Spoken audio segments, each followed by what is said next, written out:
podemos decir que el azar es algo involuntario, que te abre camino hacia otros resultados y que en el arte nunca es puro, sino que dialoga con lo que estás creando, con lo que estás haciendo, y que permite lo accidental como un integrante de la obra, de lo que haces. Puede enriquecer el resultado y en muchas ocasiones dijéramos que el resultado bueno y valioso surge del equilibrio entre la intención y el accidente. El accidente se forma, bueno, en principio el artista tiene una idea, una intención, que la intención es la voluntad, lo que quiere hacer, su concepto, quizás una emoción o una técnica que quiere explotar y ver, a ver cómo se materializa en una obra. Entonces el accidente deja de ser un error y se convierte en una cosa esencial en el arte. No es una pérdida de control el accidente, es un proceso creativo donde lo imprevisto enriquece lo planeado y donde el accidente puede transformarse en un descubrimiento nuevo. Lo valioso siempre surge entre el equilibrio entre intención y accidente. Esa intención, que es lo que empieza la obra, puede ser racional como un proyecto claro, un boceto, o puede ser una cosa intuitiva como una emoción o una pulsión. La intención es el plan consciente que dirige la elección de materiales, técnicas y composiciones. Por ejemplo, hablamos de azar y de intención. Siempre en el arte ha habido, pero por ejemplo en otras épocas, el Renacimiento, el Barroco, bueno, podemos decir que hasta principios del siglo XX los artistas se guiaban miraban ejemplos anteriores del tema que iban a hacer. Estaba muy presente la geometría, proporciones áureas, y también estaba mucho la iconografía, cómo se representaba a un santo, a un ángel, y por lo tanto el azar formaba parte, pero normalmente no como en el siglo XX. Para nosotros, en esta época, lo inesperado es como una mancha de pintura o una línea fuera de lugar. Te puede dar caminos creativos diferentes a lo que tú estabas pensando. Y ese accidente no se opone a tu intención, sino que yo diría que se complementa. La dualidad de la creación sería la intención y el accidente.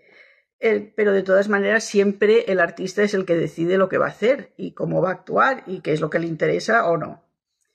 Normalmente a veces es difícil, que tú tienes un plan previsto para tu obra, pero puede haber ese accidente especial o ese azar y no sabes por dónde tirar, pero eres tú el que lo decide. En el fondo es el artista el que toma las decisiones de lo que va a hacer y las cosas son válidas y las que no. Por ejemplo, a mí me cuesta mucho cambiar de color, o sea, pienso hacer una obra de un color determinado y en un momento preciso aquello va cambiando y no puedo seguir con aquel color, es otro color el que decide la obra. Los bocetos previos también nos sirven para determinar por dónde vas, pero el azar y la casualidad yo creo que forman mucha parte de la obra que tú estás haciendo. Y lo que también es muy importante, aparte de tus ideas previas, es que ese subconsciente sale en las obras. Yo creo que el azar nos ofrece nuevas posibilidades expresivas y dependen de la sensibilidad del artista para reconocerlas y transformarlas en obra, para que sean suyas, dijéramos. Evidentemente, el azar nunca sustituye una obra, funciona como una liberación sobre lo predecible, buscando conexiones nuevas. Vamos a hablar de movimientos artísticos que incorporan el azar como método de actuación. Por ejemplo, en el siglo XX, el dadaísmo, para hablar de unos, o el surrealismo. El surrealista valoraba mucho los accidentes, pues lo veían como una vía libre para expresar el inconsciente y escapar del control racional. Eran accidentes buscados para abrir nuevas posibilidades creativas. En muchas ocasiones se utilizaban también procedimientos automáticos, por ejemplo, el cadáver exquisito, la decomanía y el dripping. Para hablar del dripping hablaremos de Jackson Pollock, que es el que lo utiliza, el chorrear la pintura, que deja gotear desde diferentes ángulos y la trayectoria de cada gota depende de la gravedad, del movimiento del cuerpo, de la textura de la superficie, de la distancia, y podríamos decir que un equilibrio entre control y azar. Muchos críticos opinaban sobre él y algunos decían que su action painting, el gesto era de liberación, de valor, el pintar solo por pintar. En Pollock el azar surge de su cuerpo y la materia, el movimiento del brazo, la viscosidad de la pintura, la gravedad. Puede parecer descontrol, pero Pollock guiaba la energía. El azar funcionaba como control entre control y caos. Y Pollock convirtió el accidente como un recurso expresivo. Lo fortuito y lo subconsciente están en obras de surrealistas como Frida Kahlo, Leonor Carrington, y hablaremos de nuestras mujeres que tuvieron que redesarrollar su trabajo en México, nuestras surrealistas, por culpa de la guerra civil.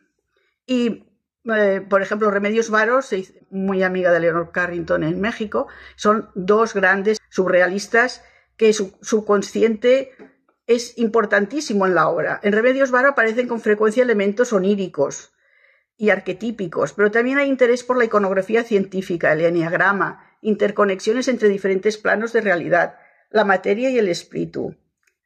Su obra es como un modelo del universo, en cuya concepción las ideas de unos místicos rusos que conoció en México también desempeñan un papel trascendental. Podemos hablar de Ángeles Santos, de Maruja Mayo.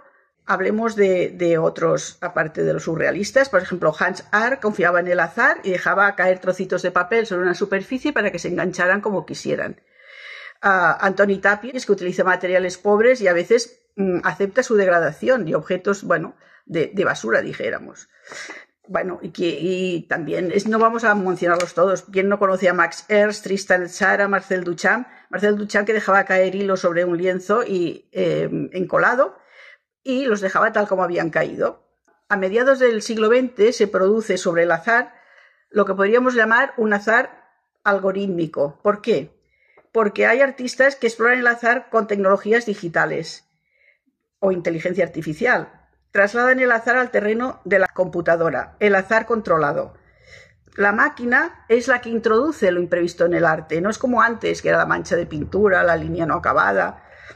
Manfred Mohr, que utiliza algoritmos basados en azar matemático y produce composiciones geométricas, pero combina la rigidez formal con lo imprevisible.